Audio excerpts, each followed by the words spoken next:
World Cup, such prestige, such emotion, such passion, such drama. Only a select few can actually win the tournament, as previous winners have done in the past. The likes of France, Spain, Germany, Italy and Brazil are just some of the nations that have won this prestigious tournament over the previous amount of years. The World Cup is no easy feat. It's probably the nicest trophy in world football, and probably the pinnacle for every footballer on planet Earth is to win the World Cup. But it is not an easy task to get to. Only the select greatest players get to actually win the World Cup. And not only that, the World Cup comes with much legacy and history attached to it. The likes of Pele won this trophy a record 3 times in his playing days. The likes of Cristiano Ronaldo has never won a World Cup, but the Brazilian Ronaldo has won the World Cup. So anyone can really win it. It just more or less depends on, do they have the talent and do they have the right team that can go all the way and defeat everyone else. 32 teams this time in Qatar. Who will win? No. Welcome guys, it is Ketch back with another video on the channel, and this is a 2022 World Cup preview of all the groups and my eventual predicted winner for the entirety of the World Cup. Let's get into it. Anyway, we start with Group A, which has the World Cup host Qatar, God knows how they're in it, Senegal, the Netherlands and of course Ecuador.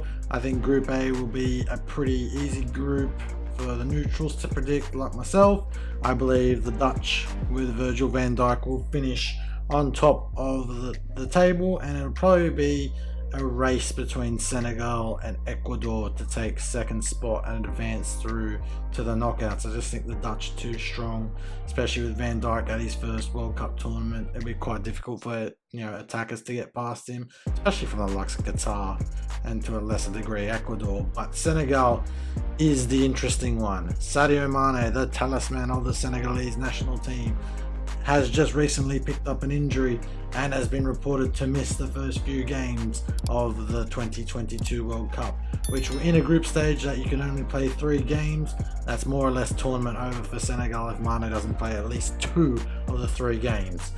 But anyway, moving swiftly on. Group B, meanwhile, says serial World Cup chokers England in it, alongside Wales, the United States of America and Iran. And to be perfectly honest, if England don't win this group, there is something substantially wrong with Gareth Southgate and the English national team. They went all the way to the Euro 2020 final and lost on penalties to a far superior Italian national team, who unfortunately are not in this World Cup. But anyway, moving on from that, Wales I think will finish second. They've got man bun himself, Gareth Bale, leading the line with Dan James and a couple of others. They should be alright to finish second place, but don't discount the United States. They might be able to shock everyone and finish in second place and take that all-important spot into the knockout rounds. Christian Pulisic is probably their key player and will probably be the one that has the most influence on if the US get out of the group stage or not. Group C, meanwhile, contains Argentina's Lionel Messi, Saudi Arabia, Mexico and Lewandowski's Poland. And to be perfectly honest, I think Argentina will sweep this group quite comfortably. Messi seems to be getting better in his international career in his later age, and now the fact that he's won 2 international trophies with Argentina, I think now that burden has been removed off him, I reckon Argentina will win all 3 of their group games and go swiftly into the round of 16. Second place, however, is probably one that's a bit trickier to predict. Mexico probably on paper got the better team than Poland. Mexico generally of the last few World Cups have actually performed pretty well. Not sure how Poland have done in recent times. I'm not sure if they were even at the last couple of World Cups. But yeah, Saudi Arabia, they're going to finish dead last. I mean, that team doesn't have much going for it in terms of star power. So I believe it would be Messi and Argentina in first, and we'll probably go Mexico in second, but only on goal difference because Poland can't score a lot of goals. But that's my prediction there. D contains France, Australia, Denmark and Tunisia, and just looking at this group, I think France will easily finish first. I mean, just look at their squad. It's over $1 billion worth of talent. Mbappe's in that squad. You got the likes of Kanate in there, Varane, Hugo Lloris, captaining Benzema, the Ballon d'Or winners in there, Giroud, Mitch the Clutch himself. Yeah, I think France will easily top the group. Second place is probably a little trickier to predict. Only a little trickier to predict because I've got some bias to Australia, my home country, being in this group. I really do want them to finish second, but it'll be pretty hard to beat Denmark, I suppose. Good thing is we've got a couple of decent Australian players in the World Cup squad, likes of Aaron Moyes in there, Jackson Irvine, Jason Cummings is in there, Jamie McLaren, A-League Golden Boot winner a couple of seasons running. And then they've also got Garang Kuol, a teenage prodigy who looks like he's set to set the international stage alight. So I reckon it'll be France in first, Australia only just in second, will take a Croatia 2006 style draw to beat Denmark, or beat them on goal difference at least, and Tunisia will finish stone dead last. They will not get a single point. That is a promise. Group E, meanwhile, is probably the toughest to predict. I would go so far as calling it the group of death. The likes of Spain, Germany, Costa Rica, and of course Japan make the lineup of this group. And to be perfectly honest, I don't really know who could finish first in this group. Both Spain and Germany are strong. Japan always seem to have pretty good World Cups. They made it to the round of 16 4 years ago. Costa Rica actually, I think, finished top of their group back in 2014 in a group with Uruguay, England, and Italy. So tough to predict. I'm going to say Spain will probably edge it by a point over Germany. Just the likes of the Spanish team, I think they've got just slightly more going for them than the Germans do at the moment. Germany definitely, I think, have a better coach in Hansi Flick and probably some better talents like Kai Havertz, for example. I think the Spanish team is a bit more well-rounded, and I think they'll just edge top place. And Germany will finish second, and then Costa Rica and Japan will probably play it out for third and fourth. I think Japan will finish last, and Costa Rica will probably give a good showing on themselves. They'll probably beat Japan and might get a point against Germany. But yeah, that's how I reckon Group E will go. Group F, meanwhile, has beaten finalists from 2018 Croatia alongside Belgium, first timers Canada and Morocco. And I think Croatia, led by the imperious Luka Modric, will probably go far again. Whether they go as far as the final like they did 4 years previously, I don't know. I think they'll probably get to maybe the quarters. They definitely got a good team and a good solid foundation. But I think that they've sort of aged from 4 years ago, and I don't think they'll be as good. But yeah, it remains to be seen. Belgium are also in that group. Belgium are always, for me, one team of disappointment every World Cup or Euros or whatever international tournament they participate in.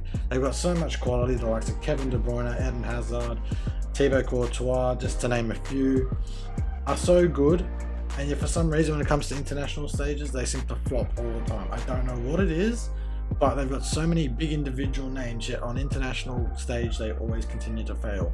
But regardless, I still think it'll be Croatia top, Belgium will finish second, and then Canada will finish third ahead of Morocco, who will finish stone dead last. And that's how I think that group will go.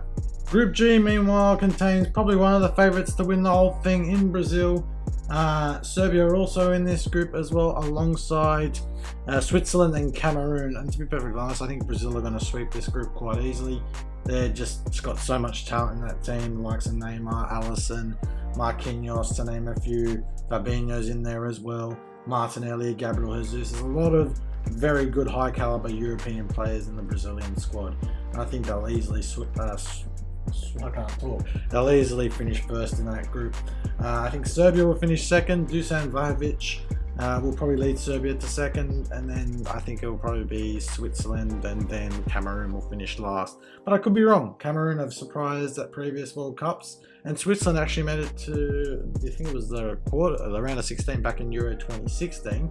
So they've definitely got pedigree in knockout round Switzerland as well. But as I said, I think Brazil will probably top that group, and Serbia will finish second. Group H, meanwhile, contains crybaby Ronaldo's Portugal, Uruguay, South Korea, and of course Ghana from Africa. And to be perfectly honest, I don't really know how this group's going to go. It's quite an interesting group as well. It's quite tight. I reckon it'll be a lot of close results. Portugal are either one or two teams when it comes to international football. They either draw every game or they win by massive amounts or they lose by massive amounts. But I think in this one, I think Ronaldo will probably play one of the three games, and then he'll probably get used as a bit part player. I just think Portugal need to go past using Ronaldo, but then again he'll probably get played 4 or 3 games. I think Uruguay will probably finish second. The likes of Luis Suarez, Darwin Núñez, Edison Cavani are probably too much for the likes of the South Korea and Ghana defense. I think Ghana will finish up in third, and then unfortunately for Heung-min Son and South Korea, they will finish last. But they'll probably get a couple points. They might draw with Portugal, and they might get a sneaky draw against Ghana as well. Not what Heung-min Son fans would want to hear about him, but that's unfortunately what happens. He's just, Son is like a massive player for South Korea, but unfortunately the rest of his team is quite below par. But anyway, that's what I think will happen in Group H. I guess the final question to all of this is who will actually go ahead and lift the World Cup?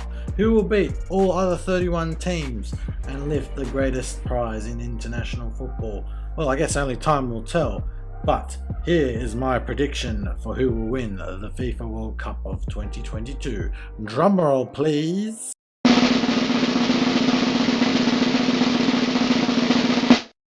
Argentina will lift the World Cup. Lionel Messi and his team will finally win it for the first time since the days of Maradona, and Messi himself will get to emulate his idol Maradona in lifting that trophy that Maradona did many years ago, and it'll go some way into cementing Lionel Messi as probably one of the greatest footballers of all time, if not already. But that has been the end of this video, guys. Please do like, share and subscribe, and turn on notification posts so you never miss an upload. Who do you think will win the 2022 World Cup in Qatar? Let me know in the comments down below, and I'll see you on the next video very soon. Have a good one, guys. Peace out.